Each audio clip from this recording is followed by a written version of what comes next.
ఇప్పుడే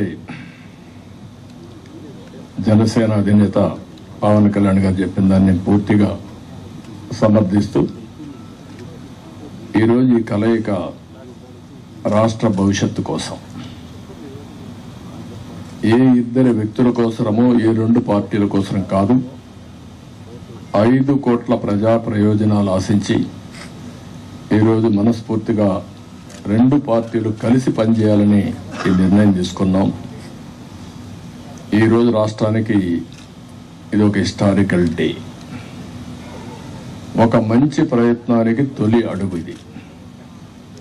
నేను ఎందుకు ఈ మాట అంటున్నాను? నేను చాలా రాజకీయాలు చేశాను, కానీ రాష్ట్ర విభజన వల్ల రాష్ట్రం నష్టపోవడం, నష్టపోయిన రాష్ట్రాన్ని మళ్లీ ఘాట్లో వేయడానికి ప్రయత్నం చేసే సమయంలో 19లో మళ్ళా ఒక విఘాతం రావడం, ఆ విఘాతం వచ్చిన తర్వాత రాష్ట్రం విడిపోయినప్పటికంటే 19 తర్వాత జగన్మోహన్ రెడ్డి ముఖ్యమంత్రి అయిన తర్వాత ఈ రాష్ట్రాన్ని ఎన్ని విధాల ఇబ్బంది పెట్టాలో తిరిగి కోలుకోలేని స్థితికి తీసుకెళ్లిపోయే పరిస్థితికి వచ్చాడు.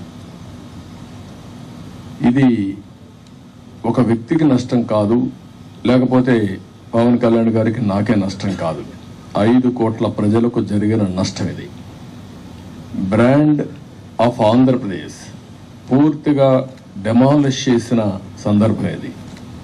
ఇంకొక పక్క ఎవరైనా సరే ప్రజాస్వామ్యులు తప్పు, ఇది కరెక్ట్ కాదు, నాకు అన్యాయం జరిగిందని చెప్పుకోలేని పరిస్థితి.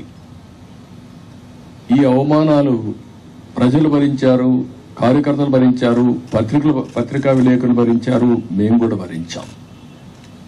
నా విషయం మీ అందరికీ తెలుసు. 5 కోట్ల మందికి పవన్ కళ్యాణ్ గారు ఒక మంచి ఉద్దేశంతో వస్తే ఇప్పటం గ్రామంలో జరిగినటువంటి సంఘటన దగ్గర నుంచి విశాఖపట్నంలో రోడ్ షో కూడా చేయనీయకుండా చేసే పరిస్థితి, అడుగడుగున రాజకీయ నాయకుల్ని అడ్డుకొని అరెస్టులు చేసే పరిస్థితి వచ్చింది. అవన్నీ కూడా దృష్టిలో పెట్టుకున్న తర్వాత మేము ఒకటే ఆలోచించాం, మేమందరం కూడా రాగద్వేషాలకు అతీతంగా 2 పార్టీలు కలిసి మనస్ఫూర్తిగా సహకరించి ఈ రాష్ట్రాన్ని కాపాడే బాధ్యత మేము తీసుకోవాలనే ఉద్దేశంతోనే ఈ ఎక్సర్సైజ్కి ప్రారంభించాం. అయితే ఈరోజు ఒక అహంకారంతో ఇక్కడ మనం కూర్చున్నాం. దీని పక్కనే ప్రజావేదిక విధ్వంసంతో ప్రారంభమైంది. ఆ ప్రజావేదిక విధ్వంసం అయిన తర్వాత డెబ్రీస్ ఇంతవరకు కూడా తెలియదు. ఒక అహంభావి ఎంత ఈ విధంగా ప్రవర్తిస్తాడనేదానికి ఇది ఒక ఉదాహరణ. అంటే అనునిత్యం నేను గాని నా దగ్గరకు వచ్చిన పవన్ కళ్యాణ్ గారు కూడా చూస్తే గుర్తు రావాలి ఆ విధ్వంసం. ఆ విధంగా విధ్వంసం చేసే పరిస్థితికి వచ్చారు. ఇవన్నీ చూసిన తర్వాత రాష్ట్రాన్ని వైసీపీ బారి నుండి విముక్తి చేయడం కోసం, రాష్ట్ర ప్రజల భవిష్యత్తు కోసం మేము కలిసి పనిచేస్తాం. ఇంకొక పక్క అభ్యర్థుల్ని వారి అభ్యర్థుల్ని ఇప్పుడు ఎవరిని అనౌన్స్ చేస్తారో నాకు తెలియదు, మా అభ్యర్థుల్ని వారికి తెలియదు, కానీ వారు మంచి అభ్యర్థులను వారు ఎంపిక చేస్తున్నారు. మేము కూడా బెస్ట్ అభ్యర్థులను మేము కూడా ఎంపిక చేస్తున్నాం.